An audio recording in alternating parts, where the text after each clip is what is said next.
frères et sœurs, bonjour à toutes et à tous. Bienvenue dans notre temple ici à Marcinelle, à la rue des Caillas.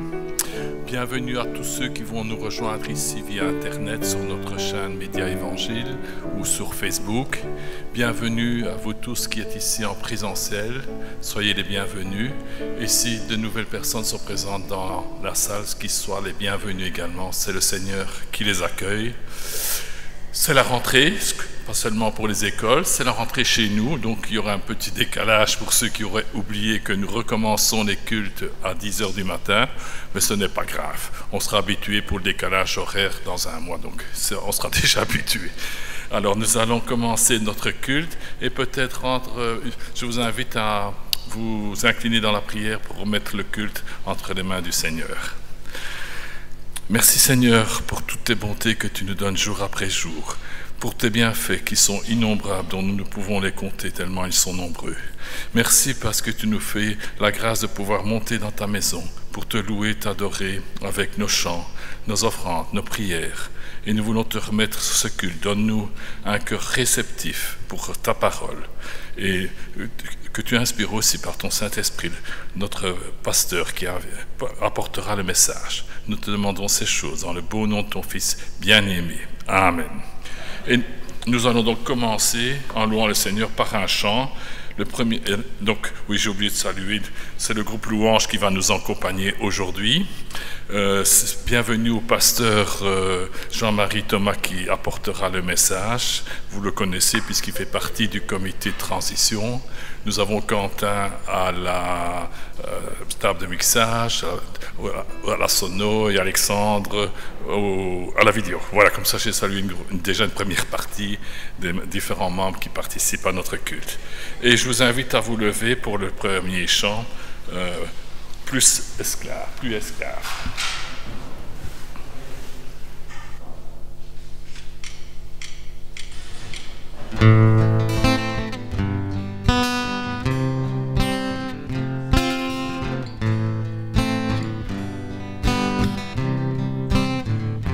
Tu m'as ébloui par tes mélodies, tu m'entoures d'un chant d'amour, chant de délivrance devant mes ennemis, toutes mes craintes s'enfuient.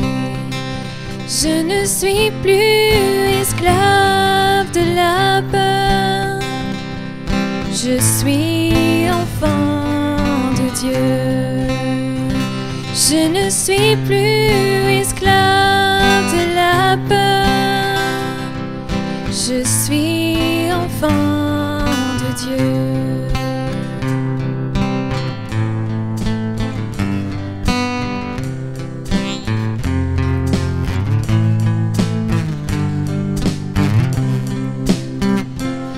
Avant ma naissance, tu m'avais choisi, appelé par mon nom. Tu m'as adopté, je suis de ta famille. Ton sang coule dans mes veines. Je ne suis plus esclave de la peur, je suis enfant de Dieu. Je ne suis plus esclave de la peur, je suis enfant de Dieu. Oh, oh, oh, oh, oh, oh. Tu fends la mer et je peux la traverser. Mes peurs se noient dans ton amour. Tu m'as sauvé, alors je peux chanter.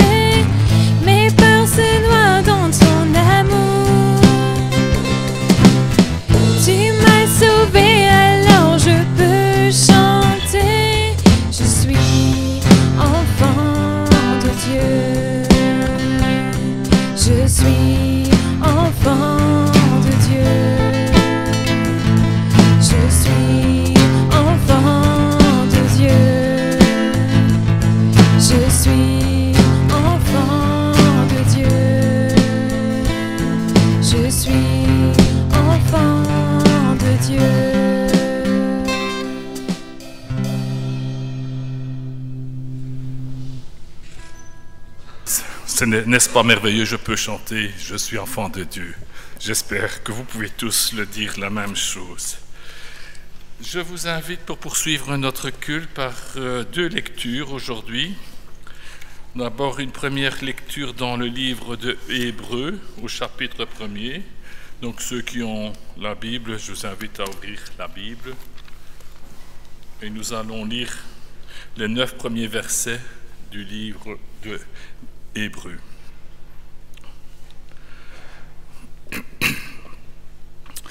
Après avoir autrefois, à plusieurs reprises et de plusieurs manières, parlé à nos pères et par les prophètes, Dieu, dans ces derniers temps, nous a parlé par le Fils, qu'il a établi héritier de toutes choses, par lequel il a créé le monde, et qui, étant le reflet de sa gloire et l'empreinte de sa personne, et soutenant toutes choses par sa parole puissante, a fait la purification des péchés, et s'est assis à la droite de la majesté divine dans les lieux très hauts, devenu d'autant supérieur aux anges qu'il a hérité d'un nom plus excellent que le leur. Car auquel des anges Dieu a-t-il jamais dit « Tu es mon fils, je t'ai engendré aujourd'hui » et encore « Je serai pour lui un père et il sera pour moi un fils » Et lorsqu'il introduit de nouveau dans le monde le premier-né, il dit que tous les anges de Dieu l'adorent. Voilà, ça c'est un premier verset. Et alors je vais vous lire une deuxième lecture qui est dans le livre de l'Apocalypse. C'est un livre que nous lisons pas beaucoup parce que c'est un peu compliqué, mais j'ai trouvé que c'était pas mal de le lire aujourd'hui parce qu'il a été écrit donc par l'apôtre Jean lorsqu'il était dans l'île de Patmos. Et j'ai eu l'occasion de voyager pas mal en Grèce, dans les îles grecques. Et c'est vrai que l'île de Patmos a été une île assez extraordinaire. C'est une petite île de rien du tout. Quand on arrive par bateau parce qu'on ne sait pas arriver autrement. Je crois qu'il y a 400 personnes qui vivent à l'année dans l'île. Mais l'image est extraordinaire quand nous arrivons. Et donc, quand on arrive, la première chose qu'on voit, c'est d'abord ce fameux monastère Saint-Jean où a vécu l'apôtre Jean. Et c'est là qu'il a été inspiré par le Seigneur et qu'il a écrit l'Apocalypse dans sa maison, qui est la grotte de Saint-Jean que l'on peut visiter dans l'île. Peut-être l'image suivante. Je m'excuse de la qualité des images parce que j'ai des photos, mais je ne les ai pas retrouvées, donc je les ai reprises sur Internet. Et cette île est tellement extraordinaire parce qu'il y a une lumière, une luminosité qui inspire au-delà de l'Apocalypse qu'on ne retrouve pas dans les autres îles. On voit l'image peut-être de l'île, la troisième photo. Voilà, c'est tout petit, hein, c'est pas grand, c'est juste le port où des dizaines, des centaines de bateaux arrivent le matin et repartent le soir. Pourquoi j'en parle? Parce que c'est les vacances et qu'il y a encore des frères et sœurs qui sont en vacances et que je me suis dit, si j'étais fatigué, un jour j'irai une semaine là-bas me reposer pour me ressourcer. Et le Seigneur a dit, vous tous qui êtes fatigués et chargés, venez, je vous donnerai le repos. Et je vous invite à aller visiter une autre cité, non pas la cité terrestre, mais la cité céleste. Et je vous invite à lire dans le livre de l'Apocalypse, le chapitre 21. Si vous ouvrez la Bible, c'est au chapitre 21.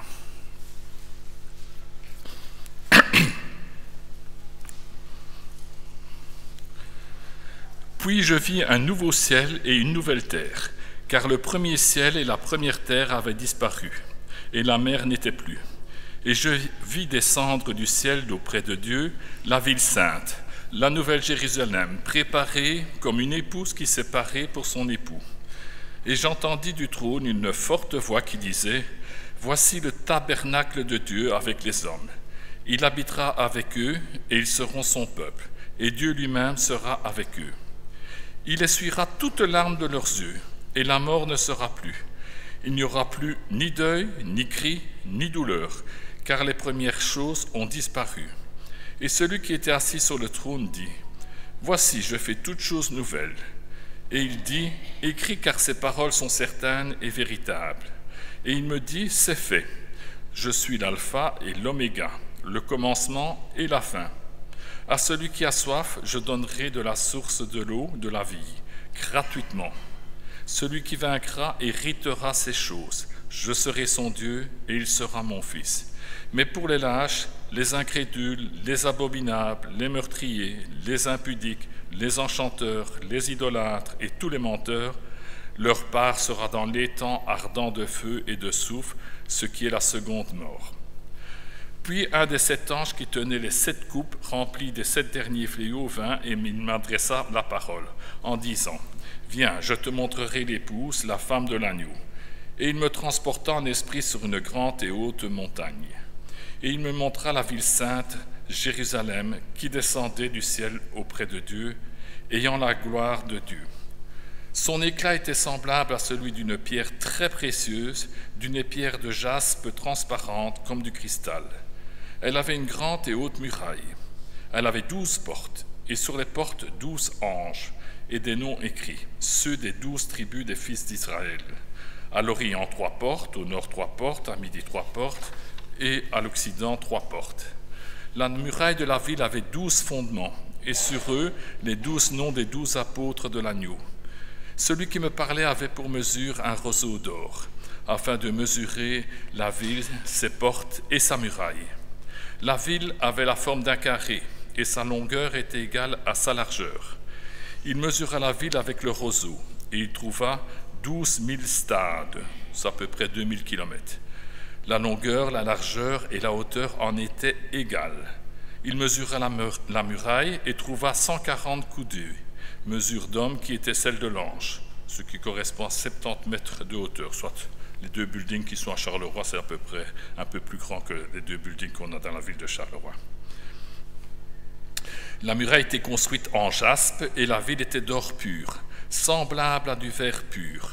Les fondements de la muraille de la ville étaient ornés de pierres précieuses de toute espèce. Le premier fondement était de jaspe, le second de saphir, le troisième de chalcédoine, le quatrième d'émeraude, le cinquième de sardonyx, le sixième de sardoine, le septième de chrysolite, le huitième de béryl, la neuvième de topaze, la 10e de chrysoprase, le 11e d'hyacinthe et le 12e d'améthyste. Les 12 portes étaient 12 perles. Chaque porte était d'une seule perle. La place de la ville était d'or pur, comme du verre transparent. Je ne vis point de temple dans la ville, car le Seigneur Dieu Tout-Puissant est son temple, ainsi que l'agneau. La ville n'a besoin ni du soleil, ni de la lune pour l'éclairer, car la gloire de Dieu l'éclaire, et l'agneau est son flambeau. Les nations marcheront à sa lumière, et les rois de la terre y apporteront leur gloire. Ces portes ne se fermeront point du jour, car il n'y aura point de nuit. On y apportera la gloire et l'honneur des nations. Il n'entrera chez elles rien de souillé, ni personne qui se livre à l'abomination et au mensonge. Il n'entrera que ceux qui sont écrits dans le livre de la vie de l'agneau. Merci de votre attention. Je vous invite à la prière et de courber vos têtes. Merci Seigneur pour cette gloire promise, parce que nous n'étions pas dignes, nous étions pécheurs et destinés à la mort, mais tu as voulu, par ta grâce, nous sauver et nous donner accès à cette vie céleste. Nous n'imaginons pas ce que ça peut être cette nouvelle Jérusalem, mais nous savons que nous sommes inscrits dans ce livre. Merci Seigneur pour tous tes bienfaits que tu nous donnes jour après jour, pour ta miséricorde. Et nous voulons penser encore à tous nos frères et sœurs qui n'ont pu se joindre ce matin dans notre temple, soit par le grand âge, soit par la maladie ou pour d'autres raisons. Nous pensons aussi à nos frères qui se sont peut-être distanciés de notre Église. Que ton esprit travaille et les ramène les brebis à leur troupeau. Nous te demandons de garder tous nos frères et sœurs. Nous ne connaissons pas leur situation, mais tu es avec eux et tu veux être aussi présent avec eux aujourd'hui pendant notre culte. Car tu as promis que 2 ou 3 sont assemblés en ton nom, tu es au milieu de nous et la bénédiction est pour chacun de nous. Nous voulons aussi prier pour tous les frères et sœurs qui sont dans les difficultés, dans la tribulation, à cause de ne pas pouvoir parler de ta parole, qui sont emprisonnés à cause de ton nom. Garde-les ainsi que leur famille. Donne leur courage et persévérance dans leur souffrance, car un jour tu les délivreras. Nous voulons penser à tous ceux, puisque l'école a recommencé, à nos moniteurs qui s'occupent des enfants, des jeunes, des adolescents. Nous voulons penser à eux et que tu les bénisses et que tu instruises les enfants pour qu'ils viennent à ta connaissance un jour plus tard. Nous voulons te remettre ce culte et le pasteur qui annoncera le message. Donne-nous un cœur réceptif pour écouter la parole qui sera annoncée et inspire aussi le pasteur que la bénédiction soit sur lui. Nous te demandons toutes ces choses dans le beau nom de ton Fils bien-aimé. Amen. Eh bien, nous allons encore continuer à louer notre Seigneur par les chants suivants et accompagnés bien sûr par notre groupe de louanges. Et le chant suivant est « Je reviens au cœur de la louange », après quoi je passerai la parole à la prédication et c'est notre pasteur Jean-Marie Thomas qui apportera le message ce matin.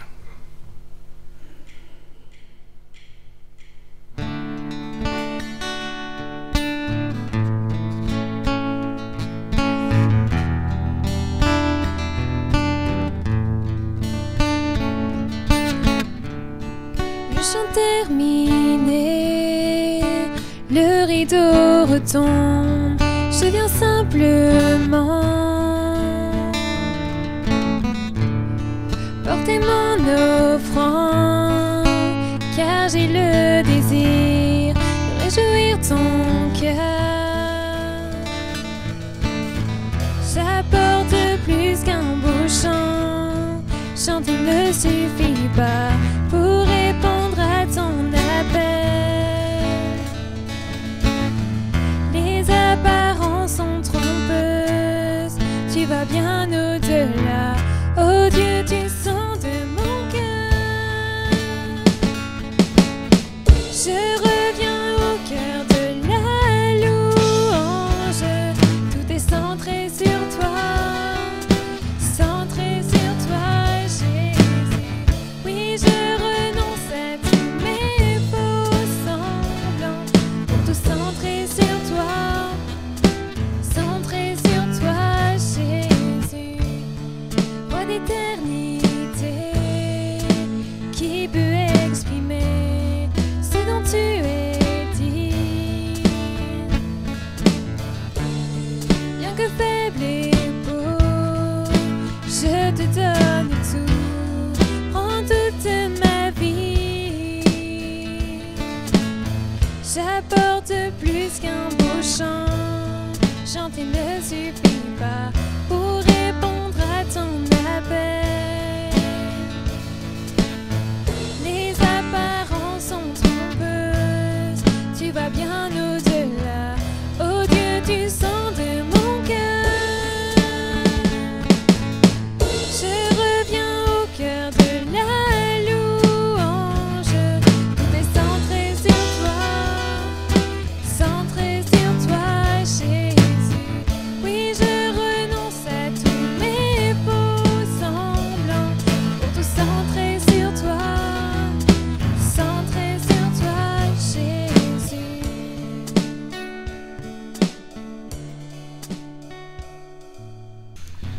Je vous salue bien dans le beau nom de Jésus. Pour moi, c'est toujours un plaisir et un honneur de venir servir le Seigneur dans votre assemblée.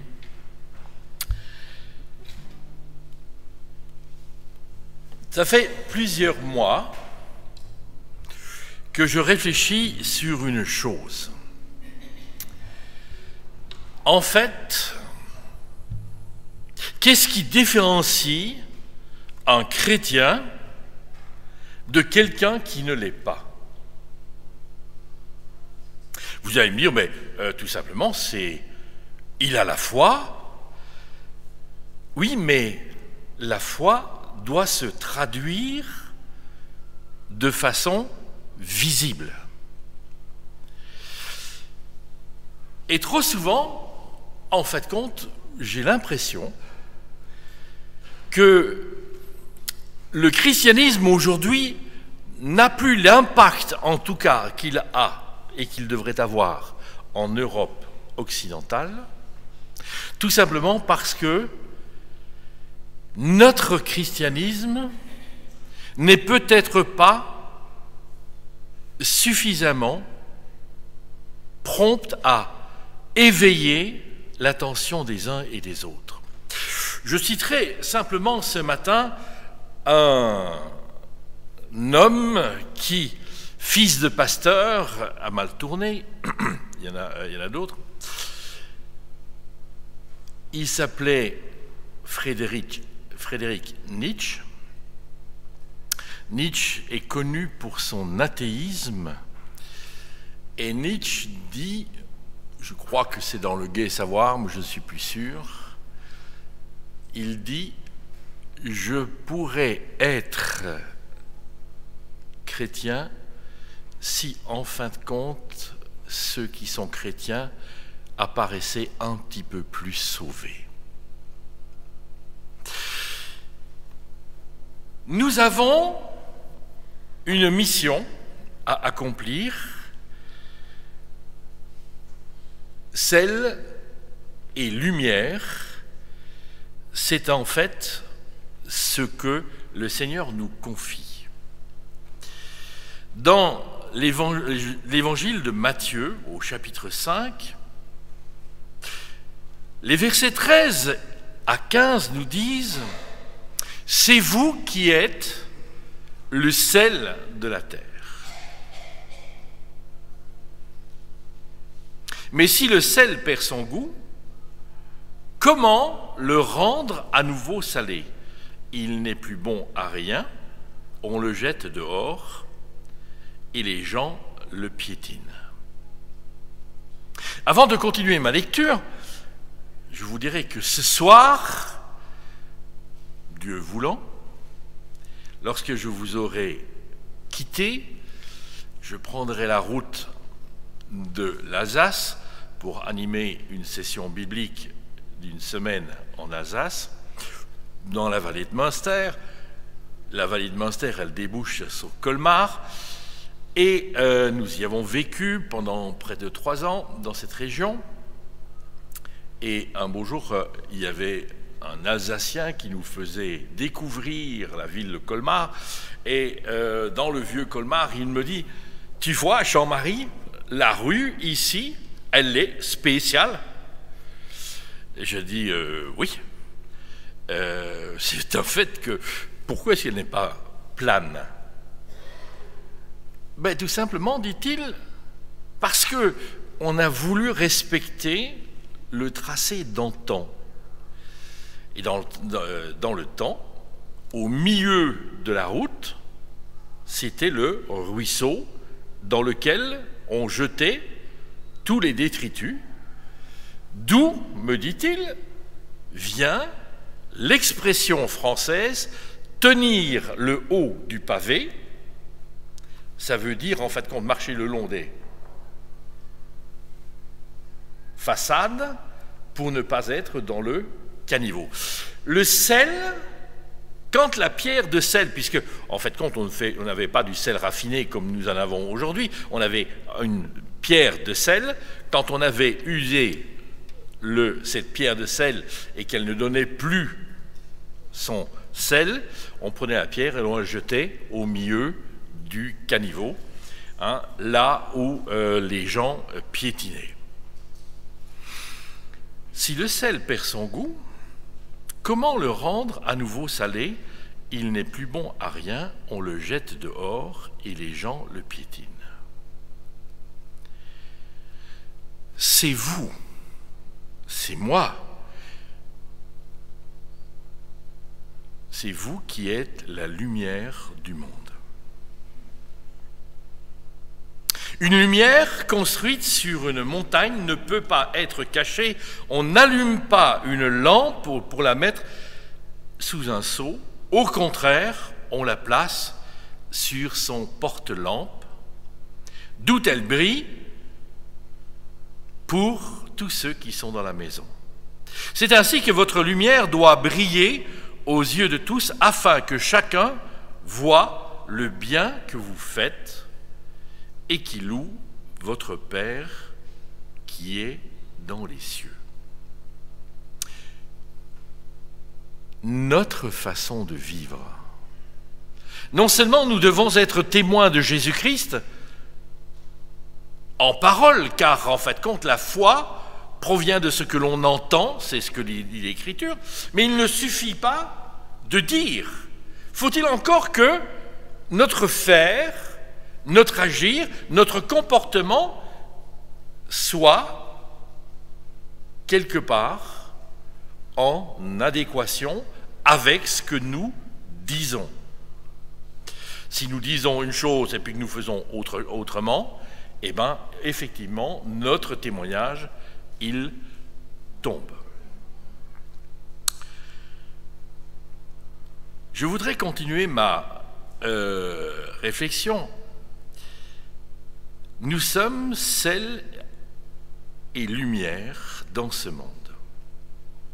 En relisant l'épître aux Éphésiens, au chapitre 5, je voudrais que nous puissions nous arrêter aujourd'hui sur les versets 8 à 10, comprendre de quoi il s'agit, et puis, dans la deuxième partie, comprendre ce que Dieu attend de nous. Vous étiez autrefois dans l'obscurité. L'incrédulité est de cet ordre-là. Nous étions dans l'obscurité.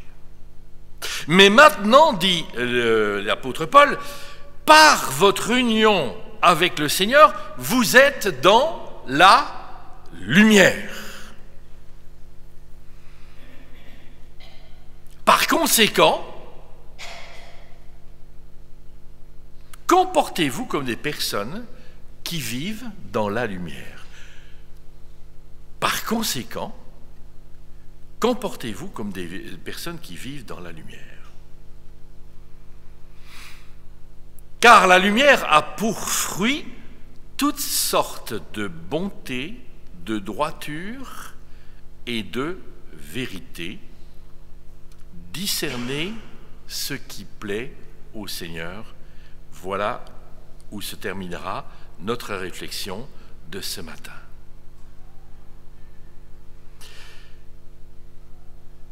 Je reprends ce que je viens de lire dans une autre version. Autrefois, en effet, vous étiez ténèbres, mais maintenant vous êtes lumière dans le Seigneur. Vivez comme des enfants de lumière. Quand on lit ce verset, on peut constater plusieurs choses qui sont en opposition. Première opposition, autrefois, maintenant.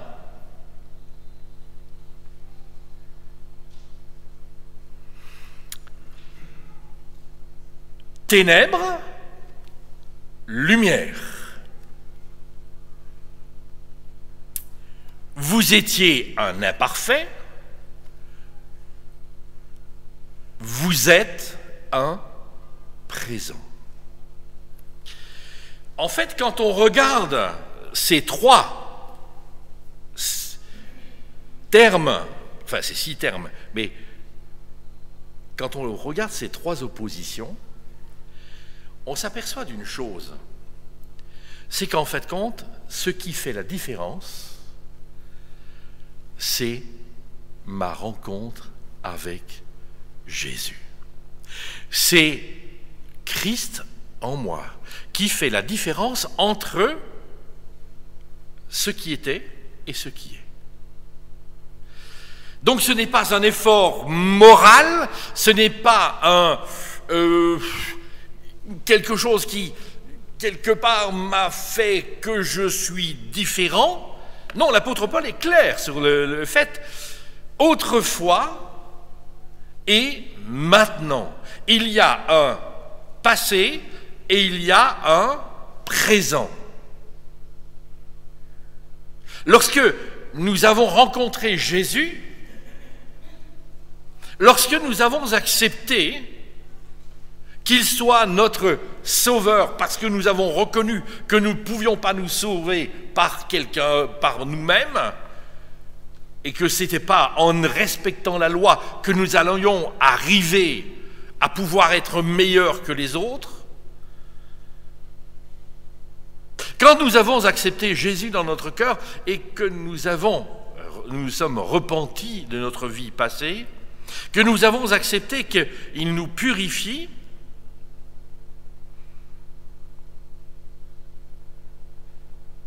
et que nous avons accepté la grâce qu'il nous fait. Vous allez dire, oui, mais ça va de pair. Non, non, c'est pas vrai. Il y a des gens qui n'acceptent pas la grâce de Dieu. Ils veulent bien faire la démarche en Jésus, mais combien de fois est-ce que j'ai entendu dans mon ministère pastoral, oui, mais tous les autres sont sauvés, mais moi pas, parce que Dieu ne peut pas me pardonner. Tu te fais plus grand que Dieu. La grâce de Dieu surabonde là où le péché abonde. Et donc, qui que tu sois, aujourd'hui, dans ta démarche, tu peux recevoir le pardon de ta vie passée et la grâce qui t'est donnée, c'est-à-dire, en fait, compte, le Saint-Esprit. Et c'est comme cela que, en fait, compte, lui qui est lumière et vie, l'Esprit Saint en moi, je puis dire que je suis passé de la mort à la vie sans passer par le jugement. Est-ce que vous pouvez dire cela aussi avec moi? Car l'Écriture le dit, c'est l'Évangile de Jean, je suis passé de la mort à la vie sans passer par le jugement. Est-ce que vous êtes d'accord avec ça? C'est une première grâce qui nous est faite. Cette grâce de la vie. Je suis quelqu'un de nouveau. Ce qui ne veut pas dire que je suis un petit saint qui fait tout bien, qui ne fait jamais d'erreur et qui ne pêche jamais. Je me souviens encore, c'était quelque temps après ma conversion. Alors, ma conversion, en fait, tout le monde était au courant. Hein, même mon employeur était au courant. Et un beau jour, il m'appelle, mon directeur de vente m'appelle dans son bureau et il me dit « Jean-Marie, j'ai reçu tous tes rapports. Tous tes rapports sont-ils bien exacts ?» Je dis « Oui, bien sûr. » Et il me sort un rapport et il me dit « Celui-là aussi ?» Je lui dis « Oui. » Et je me souviendrai toujours de ce qu'il m'a dit. Car en disant « Oui, celui-là aussi », j'ai senti mes joues qui se coloraient, qui devenaient un peu rouges. Et il m'a dit « Tiens, il me semble que quand on était chrétien, on ne mentait plus. » Ping! Ça, je m'en souviendrai toujours. Et pour moi, ça a été vraiment quelque chose de significatif. Donc, ça ne veut pas dire que je suis devenu un petit saint, mais quand même, il y a un passé et il y a un présent. Auparavant, j'étais ténèbres. Aujourd'hui, je suis dans la lumière. C'est une grâce qui nous est faite. Vous êtes lumière, dit l'apôtre Paul, dans le Seigneur. Alors, est-ce que vous pouvez afficher mon tableau, là? Ouais, il n'est pas très visible. Qu'est-ce que vous distinguez dans mon tableau? Qu'est-ce que vous voyez dans le tableau? Une femme. Vous avez raison, c'est une femme. Et elle n'a pas changé de genre. Donc c'est une femme. Mais encore, qu'est-ce qu'on peut voir? Elle est tout autour, vous avez de l'obscurité. Mais elle, est-elle vraiment dans l'obscurité? J'ai entendu un non. Pourquoi? Elle est lumineuse? Je ne suis pas d'accord avec vous. Elle est? Alors là, vous ne le voyez peut-être pas bien, mais il y a une lumière. Donc elle est illuminée, mais elle n'est pas lumineuse. Il y a une grande différence entre les deux termes. Nous ne sommes pas lumineux en nous-mêmes. Ce n'est pas moi qui tout à coup, dans une pièce sombre, va éclairer toute la pièce. Mais l'Écriture est claire sur cela, c'est en fait compte la lumière du Seigneur qui, quelque part, change ma personne. Et donc, vous avez déjà, je ne vais pas demander à Sacha, est-ce que vous avez déjà entendu le mot ontologie? Est-ce que vous l'avez utilisé la dernière fois chez le boucher ou le boulanger? Non. Alors, l'ontologie, figurez-vous que moi, il a fallu que j'aille à la faculté de théologie pour apprendre ce que c'était. En fait, l'ontologie, c'est une transformation de l'être dans son essence. Ouf. Restez avec moi, ne partez pas. Lorsque un prêtre catholique reçoit l'onction qui fait de lui un prêtre, l'huile d'onction change l'essence de sa personne, il est devenu une personne spirituelle. Moi, je dis qu'effectivement, je suis d'une nature adamique. J'ai hérité d'Adam une nature. Au jour de la résurrection, lorsque le Seigneur ressuscitera les vivants et les morts, lorsque j'entrerai dans le royaume, je recevrai un corps glorieux. Je n'aurai plus cette nature adamique. Mais en attendant ce temps, je ne l'ai pas. Donc je suis, et j'ai hérité de Dieu, une nouvelle naissance, par ma nouvelle naissance, j'ai hérité de la vie, mais cela sera complètement manifesté au jour de la résurrection. Donc il y a un déjà et il y a un pas encore. Je suis dans cette dimension-là. Je suis dans cette dimension-là. Nous sommes dans cette dimension-là.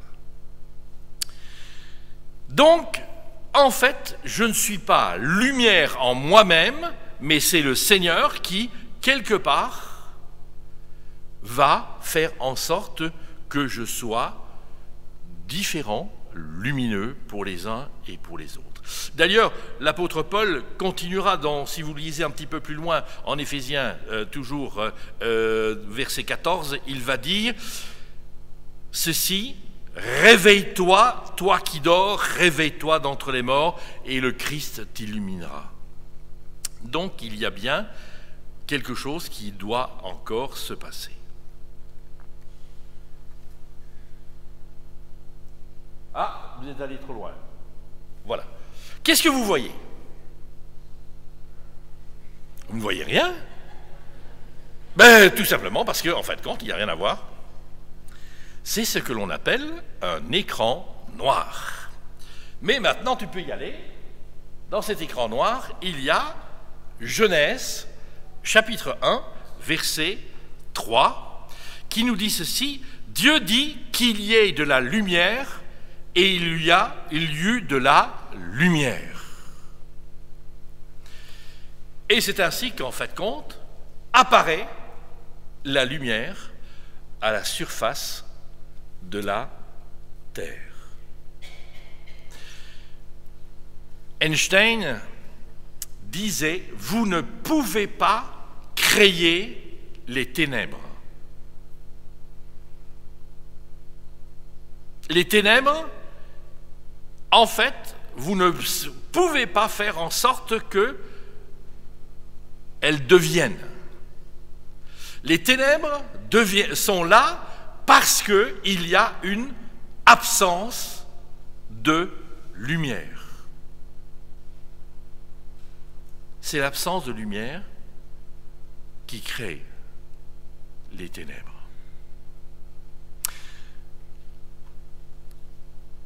La lumière, merci à notre frère Sacha pour sa lecture de tout à l'heure. C'était une bonne introduction pour moi. Le thème de la lumière traverse toute la Bible. Depuis le commencement, Genèse 1, 3, Dieu dit qu'il y ait de la lumière, et il y eut de la lumière. Dieu vit que la lumière était bonne, et Dieu sépara la lumière des ténèbres. Dieu appela la lumière jour, et il appela les ténèbres nuit. Il y eut un soir, il y eut un matin, premier jour.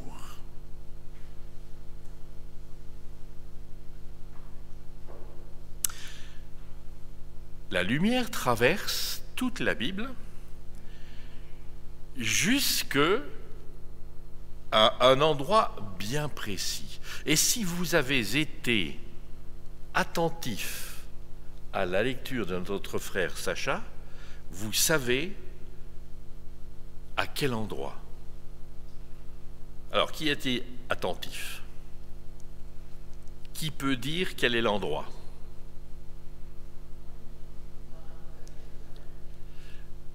Et c'était le chapitre 21. Et au verset 23, voilà ce qu'il nous est dit: la ville n'a besoin ni de soleil ni de lumière pour y briller, car la gloire de Dieu l'éclaire, et sa lampe, c'est l'agneau. Les nations marcheront à sa lumière. Dans la nouvelle création, des nouveaux cieux et des nouvelles terres, en fait, dit l'Écriture, il n'y aura plus ni soleil ni lune. Ben alors, s'il n'y a plus ni soleil ni lune, c'est quoi qui éclaire? C'est qui éclaire? C'est la présence de Dieu, qui est lumineuse et qui éclaire. Alors ne me demandez pas comment on va faire pour dormir, si il fait toujours jour.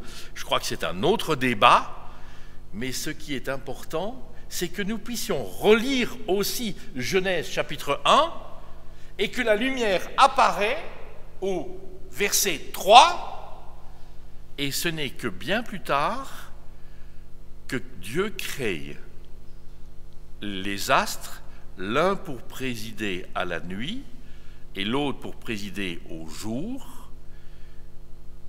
C'est à ce moment-là qu'il crée le soleil, la lune et les étoiles. La lumière est avant les astres. La lumière traverse toute la Bible. Lorsque je lis au psaume 27, il nous est dit ceci: « Près du Seigneur, je me sens en sécurité ». C'est en fait ce qui émane de David.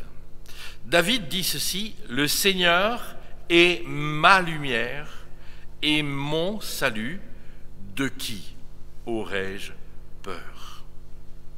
Le Seigneur est la forteresse de ma vie. Qui pourrait m'effrayer? Et frères et sœurs, quand on regarde le nombre de personnes qui en voulaient à David, c'est extraordinaire de constater: le Seigneur est ma lumière et mon salut, de qui aurais-je peur? Le Nouveau Testament nous dira, nous proclamera, c'est Jésus qui est la lumière du monde. Donc nous avons cette assurance. Nous avons cette assurance que Paul veut d'abord que nous comprenions et que nous saisissions avant de nous exhorter. Et quand il nous exhorte, il nous dit ceci: « Vivez comme des enfants de lumière, car le fruit de la lumière consiste en toutes sortes de bonté, de justice et de vérité. » Voilà l'exhortation. Faut-il encore la comprendre? La première des choses qu'il faut comprendre, le fruit de la lumière. Tiens donc, ça me rappelle quelque chose. Ça me rappelle un thème que Paul a déjà développé dans une autre épître, où il dit presque les mêmes mots. De quelle épître s'agit-il?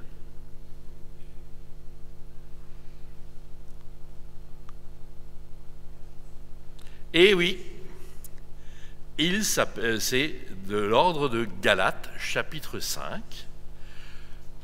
où il parle le fruit du Saint-Esprit. Et frères et sœurs, combien de fois est-ce que j'ai entendu cette erreur, cette ineptie, lorsque l'on parle des fruits du Saint-Esprit? L'Écriture me dit le fruit du Saint-Esprit. C'est tout autre chose. Car si, en fait, compte, si c'était exact, et si la traduction du grec était exacte quand on dit les fruits du Saint-Esprit, on pourrait dire l'amour, c'est un fruit, la joie, c'est un fruit. Donc je manque d'amour, Seigneur, donne-moi un petit peu plus, tu peux me retirer un petit peu de la joie pour me remettre un petit peu. Le fruit, c'est ce que l'Esprit Saint produit en moi. Donc c'est l'ensemble des choses. C'est pas un séparément des autres, c'est l'ensemble des choses. Mais pour le fruit de la lumière, c'est exactement la même chose. J'ai illustré un petit peu cela avec un... Wow, là vous êtes allé trop loin. Voilà. Avec un beau geyser. Un geyser, c'est quoi?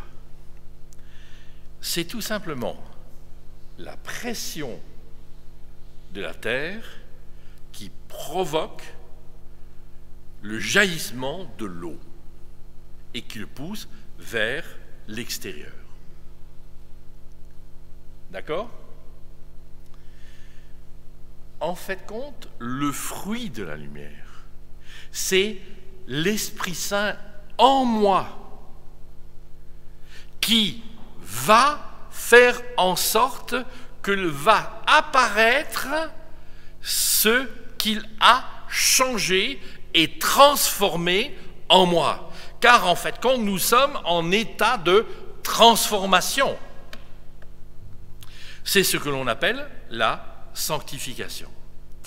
L'Écriture me dit donc en Galates, chapitre 5, versets 22-23, Mais ce que l'Esprit Saint produit, c'est l'amour, la joie, la paix, la patience, la bienveillance, la bonté, la fidélité, la douceur et la maîtrise de soi. Une petite chose que je voudrais noter, simplement dans la traduction que moi j'ai, il y a bienveillance et bonté. Si vous lisez dans une Bible seconde traditionnelle, la bonté sera avant, à la place de bienveillance, et là, vous allez trouver la générosité. Et nous allons voir pourquoi et d'où cela vient. Le fruit de la lumière, c'est la bonté. Le terme que Paul utilise est un terme, il l'utilise en grec, mais c'est un terme que l'on ne connaît pas dans la littérature grecque. Donc il est utilisé partout, nulle part, chez les philosophes, etc. On ne l'utilise pas, on ne le connaît pas. Donc Paul, où est-il allé chercher ce mot? Ce mot, il existe lorsque les rabbins traduisent la Bible hébraïque en grec au IIe siècle avant Jésus-Christ. Ils vont traduire un petit mot qui est très problématique, recette. Ils vont le traduire par ce terme que Paul va utiliser. Alors, je dis, c'est un terme compliqué, car, en fait, il y a toujours en hébreu une polysémie, des plusieurs possibilités de traduction. Et donc, on peut traduire recette par bonté, bien sûr, on peut le traduire par bienveillance, on le traduit aussi par amour, mais on pourrait le traduire également, dans certains passages de la Bible, par grâce, miséricorde et encore d'autres mots. La bonté, ce n'est pas quelque chose qui est naturel. C'est pour cela que Second avait traduit par générosité. C'est un élan du cœur. Ça a une composante de l'amour, de la bienveillance.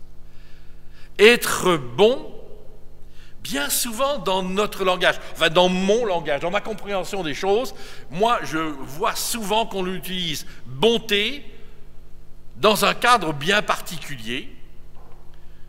Hein, ça s'utilise dans ce terme, l'étoile de bonté. Quand vous avez pitié d'un animal, vous allez le chercher à la CPA, hein, Société protectrice des animaux. C'est la bonté chez nous, c'est souvent un acte de pitié.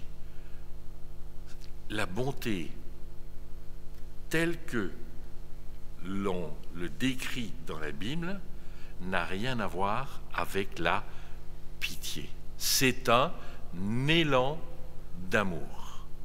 Ce qui est tout à fait différent, me semble-t-il. Et puis, le fruit de la lumière, c'est aussi autre chose. Alors, cette autre chose, c'est quoi? Je l'ai dit tout à l'heure. C'est la justice.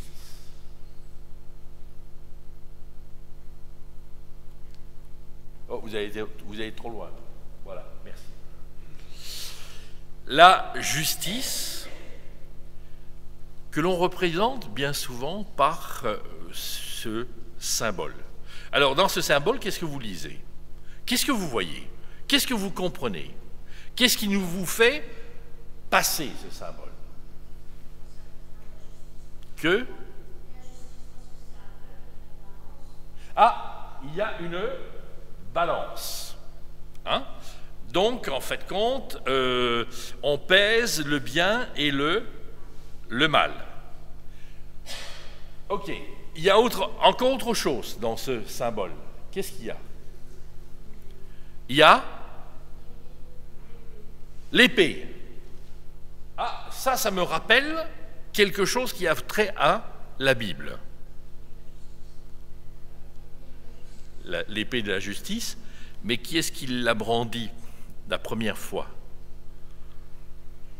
Non? Allez. On a parlé de David tout à l'heure. Eh oui, hein, Salomon. Lorsque les deux mères viennent trouver Salomon qui doit rendre la justice, les deux mères réclament le même enfant.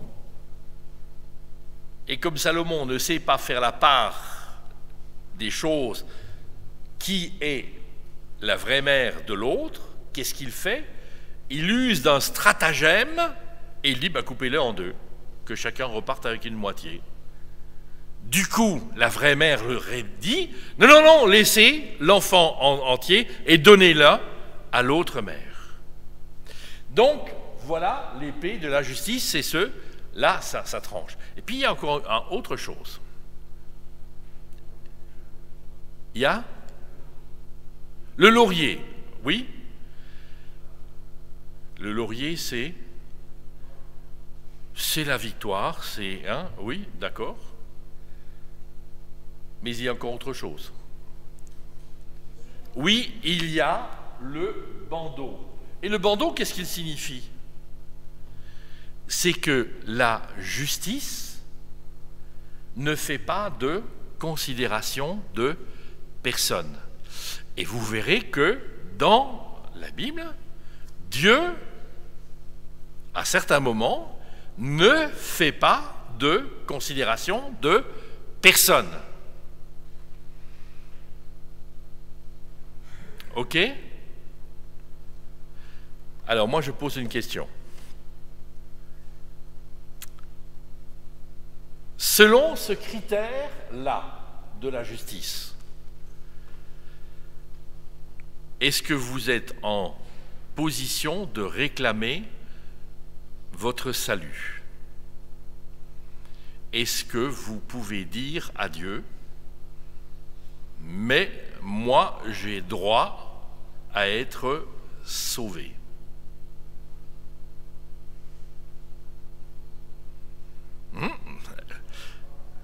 Que? Ah! Alors ça, j'aime bien ce que vous avez dit, hein?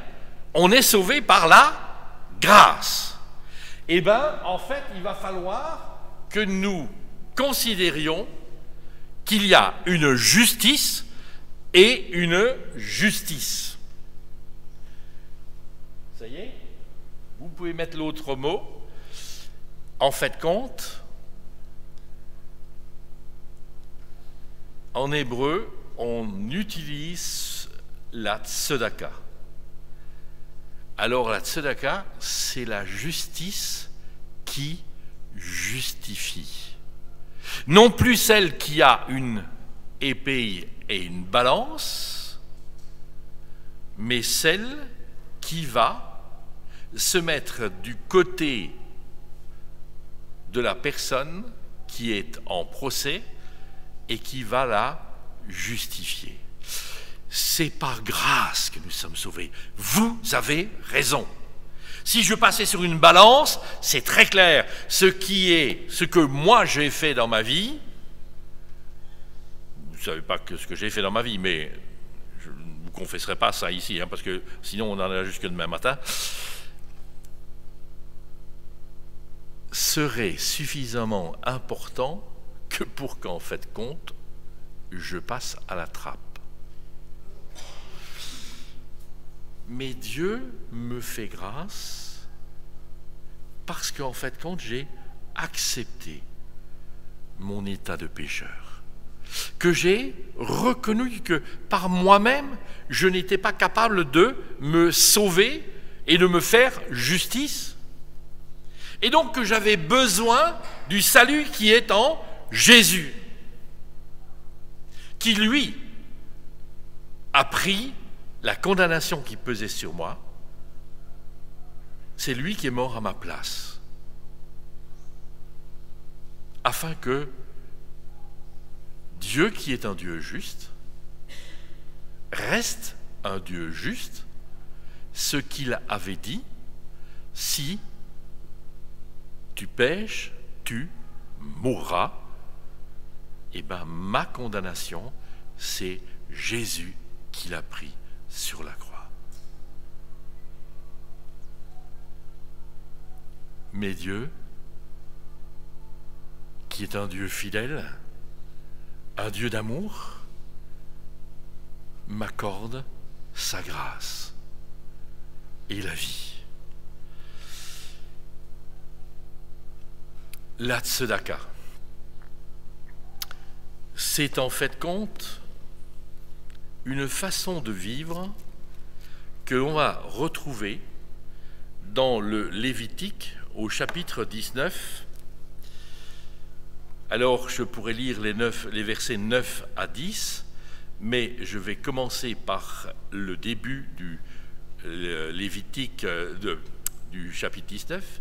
L'Éternel parla à Moïse et dit: parle à toute la communauté des Israélites, tu leur diras: vous serez saints, car je suis saint, moi l'Éternel, votre Dieu.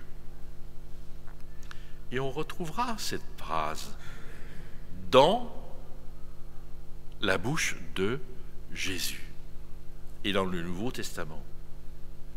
Et au verset 9, il dit ceci: quand vous ferez la moisson dans votre pays, tu laisseras un coin de ton champ sans le moissonner, tu ne ramasseras pas ce qui reste à glaner, tu ne cueilleras pas non plus les grappes restées dans la vigne, tu ne ramasseras pas les grains qui en seront tombés, tu abandonneras cela aux malheureux et à l'immigrant, je suis l'Éternel, ton Dieu. Cette semaine, nous allons passer une semaine à étudier le livre de Ruth. Et dans les livres de Ruth, il y a toute cette idée qu'elle va pouvoir bénéficier de la bonté de Bose, glaner ce qui reste, ce qu'on va même lui donner. Et en fait compte, Bose va être une figure de cette bienveillance, de cette recette, de cet amour qui est celui qui donne et qui accomplit des fruits de la lumière. Vous serez saints, dit le Seigneur. Donc, on va laisser tomber ce symbole qui reste malgré tout dans la Bible, mais on va aussi prendre en compte que le fruit de la lumière, c'est cette tzedaka, cette façon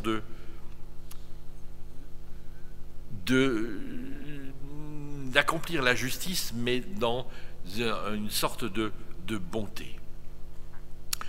Et j'arrive au troisième.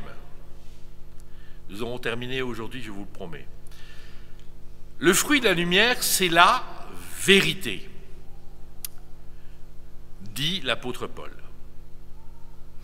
Dans l'évangile de Jean au chapitre 17 et le verset 17 nous dit ceci: c'est la prière de Jésus à son Père avant d'être crucifié, où il dit: consacre-les par la vérité, ta parole est la vérité. Sanctifie-les par la vérité, ta parole est la vérité, selon qu'on le traduit. Mais moi je préfère consacre-les par la vérité.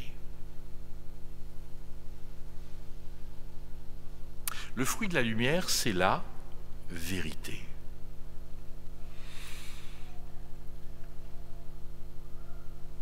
La vérité se trouve dans la parole de Dieu. si vous demeurez dans ma parole, vous êtes vraiment mes disciples, vous connaîtrez la vérité et la vérité vous rendra libre. Parler en vérité n'est pas toujours quelque chose de facile. Car par rapport aux personnes à qui je m'adresse, par rapport au contexte dans lequel je parle, par rapport à ce que je vais dire, qui me pose problème à moi-même, dire les choses en vérité ne sont pas évidentes,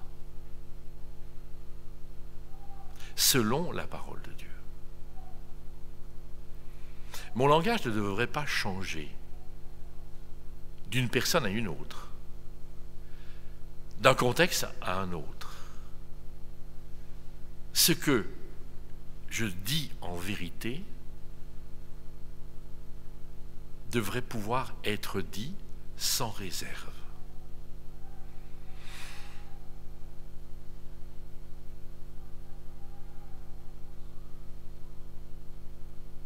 Je prends un cas vécu il n'y a pas tellement longtemps. Une dame qui visite une autre personne qui est dans une maison de retraite et qui lui dit « Mais tu vois, tu as du mal à te lever. Il faut bien que tu te dises que demain, tu ne pourras plus marcher. Que demain, ça va aller de mal en pis. Tu vas trembler, tu ne pourras plus écrire. Et puis, en fin de compte, tu vas terminer en fauteuil roulant. »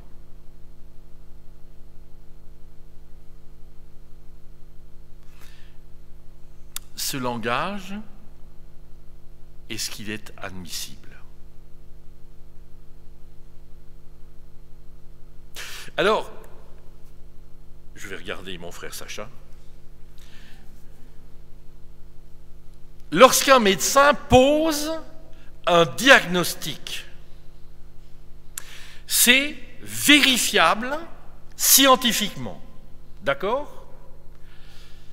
Mais quand un médecin pose un pronostic, ça veut dire ce qui va arriver, mais c'est un pronostic. Et le pronostic peut tout à fait s'avérer vrai, mais ça peut s'avérer complètement faux. Si je veux parler en vérité, de quoi sera fait demain? Demain ne m'appartient pas. Demain seul appartient à Dieu. Personne ne peut dire ce que demain sera.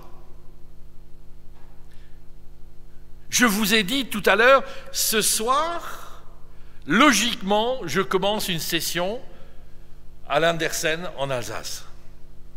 Dieu voulant, parce qu'en fait de compte, mon avenir, je ne sais pas, est-ce que j'y arriverai ou si j'y arriverai pas? J'en sais rien. C'est Dieu qui tient tout dans sa main. Parler en vérité, c'est arrêter de fabuler. Mais on pourrait prendre de multiples exemples comme cela. Combien de fois est-ce que j'ai entendu des chrétiens qui disaient à quelqu'un, parce qu'ils avaient quand même quelques problèmes avec cette personne, ils leur disaient noir, et puis derrière, ils disaient blanc. Non, frères et sœurs. Non. Notre langage doit être clair, limpide. On ne change pas. Notre langage doit être établi sur ce que Dieu dit et la parole de Dieu. Et donc nous avons un gros problème. Moi, j'ai bien aimé le nombre de fois que notre frère Sacha, tout à l'heure, a parlé du mensonge.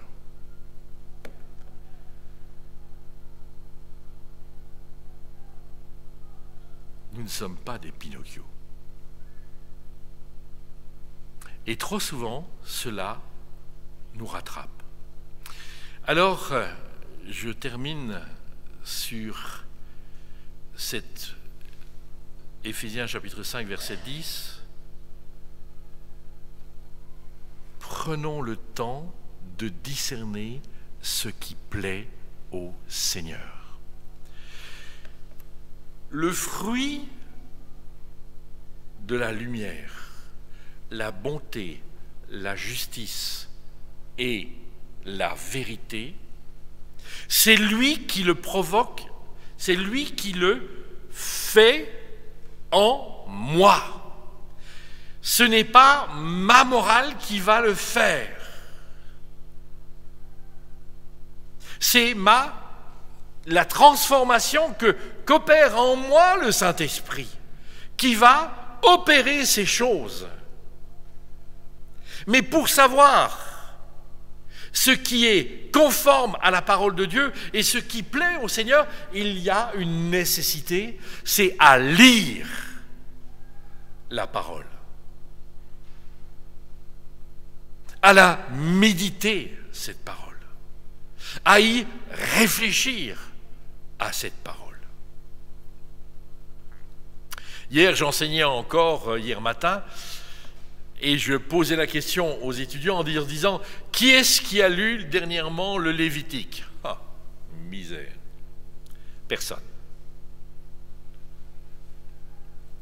En fait, bien souvent, nous ne méditons que ce que nous désirons et voulons trouver. Ce qui nous contrarie, on ne veut pas, on ne le fait pas. Discerner ce qui plaît au Seigneur, ce n'est pas ce qui me plaît à moi.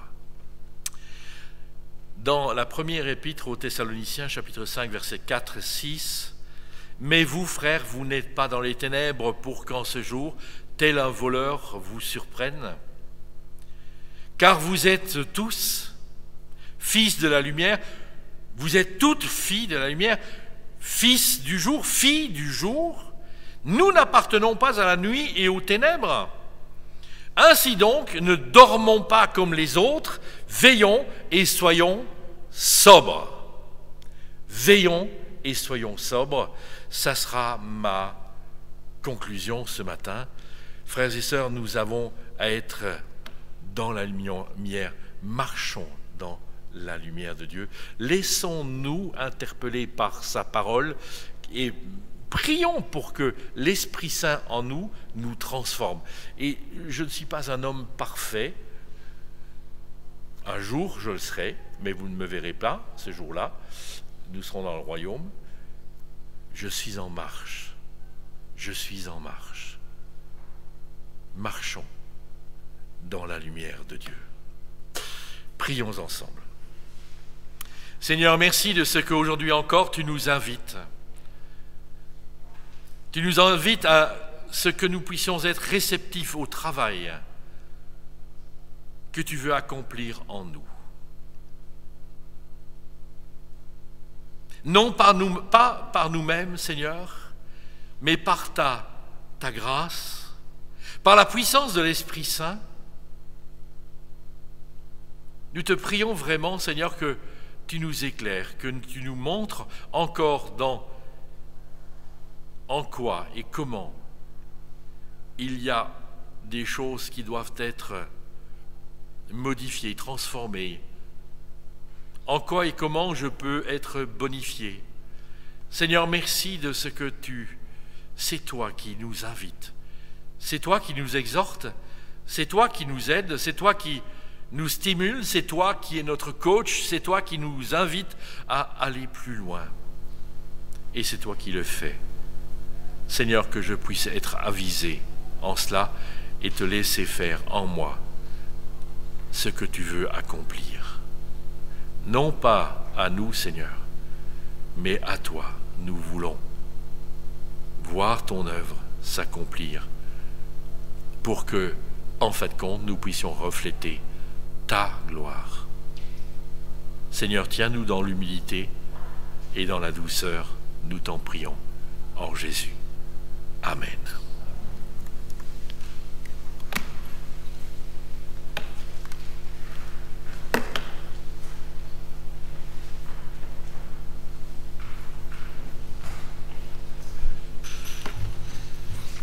Merci au pasteur Jean-Marie Thomas pour son magnifique enseignement. Et c'est vrai qu'aujourd'hui, nous n'avons parlé que de lumière. Et marchons dans la lumière. Je pense que si nous avons retenu le message pour toute la semaine et pour le restant. Nous allons louer notre Seigneur. Et une manière de le louer, c'est aussi avec nos offrandes. Et peut-être avant de prendre l'offrande, Jean-Marie Thomas nous a parlé des fruits. Et les fruits de la générosité, j'aimerais bien lire quelques versets avant que nous passions à l'offrande. Que chacun donne ce qu'il aura décidé en son cœur, sans regret ni contrainte, car Dieu aime celui qui donne avec joie. Il a aussi le pouvoir de vous combler de toutes sortes de bienfaits. Ainsi vous aurez en tout temps et en toutes choses tout ce dont vous avez besoin. Il vous en restera encore du superflu pour toutes sortes d'œuvres bonnes. En effet, le service de cette collecte a pour objet non seulement de pourvoir aux besoins de ceux qui font partie du peuple saint, mais encore de faire abonder des prières de reconnaissance envers Dieu. Par ce service, vous allez démontrer la réalité de votre engagement. Aussi, ces membres du peuple saint loueront-ils Dieu pour l'obéissance par laquelle s'exprime votre foi en l'évangile de Christ. Ils le loueront aussi pour la largesse avec laquelle vous partagez vos biens avec eux et avec tous. Ils prieront pour vous, traduisant ainsi l'affection qu'ils vous portent à cause de la grâce surabondante que Dieu vous a accordée. Béni soit Dieu pour son don incomparable. Nous allons chanter près de toi. Je vous invite... Non, on va rester assez pour la prière.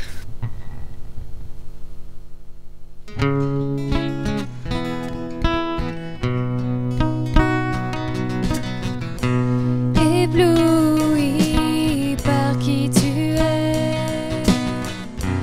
affligé par qui je suis, j'ai besoin de ta grâce dans ma vie.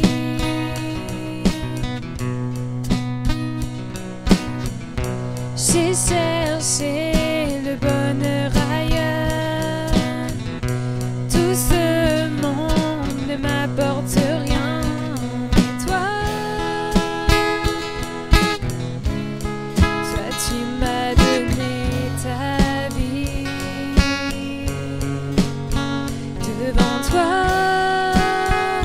émerveillé, attiré par ta majesté, je voudrais me rapprocher. Permets-moi de te toucher. Près de toi, je me sens bien. Ici-bas, tu es mon seul bien. Je voudrais toute ma vie demeurer à tes pieds.